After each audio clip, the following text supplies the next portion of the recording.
বন্ধুরা, আমরা এসেছি আমাদের আরও একটা নতুন ভিডিও নিয়ে। আমাদের কোম্পানির নাম হায়াত কিচেন ইকুইপমেন্ট এবং আমাদের নেক্সট প্রোডাক্ট ওয়াটার কুলার। এটা আমাদের চিলার আছে। তো আমরা দেখব এই ওয়াটার কুলার যেটা চিলার সিস্টেম আছে, এটা দুটো কলের ব্যবস্থা করা আছে এবং এখান থেকে জল নেওয়ার ব্যবস্থা আছে, জন্য এটাও করা আছে। এবং টোটালটা আমাদের জিন্দাল স্টেনলেস স্টিলের আছে এবং 304-এর আছে, টোটালটা 304-এর আছে।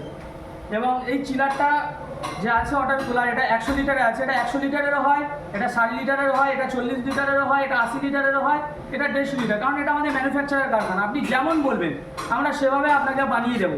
এবং আমরা পিছনে দেখবো এর এবং ইন এবং আউট, মানে ওয়াটার ইন করছে কীভাবে এবং ওয়াটার আউট করছে কীভাবে। দেখুন, এটা হচ্ছে ইনের জায়গা, যেটা উপরের দিকে আছে এটা ইনের জায়গা, এখান থেকে আমরা ওয়াটারটাকে ইন করছি ভিতরে, এবং এখান থেকে ইন হয়ে গেলে ওভারফ্লো হয়ে গেলে এখান থেকে আউট হবে। এখানে আপনার ম্যাজিক পাইপ সিস্টেম থাকবে এবং ওয়াটার কুলারটার যে কম্প্রেসার আছে সেটা ডেনফোর্স ব্লু স্টারের আছে এবং আপনারা যেমন বলবেন আমরা বানিয়ে দেবো।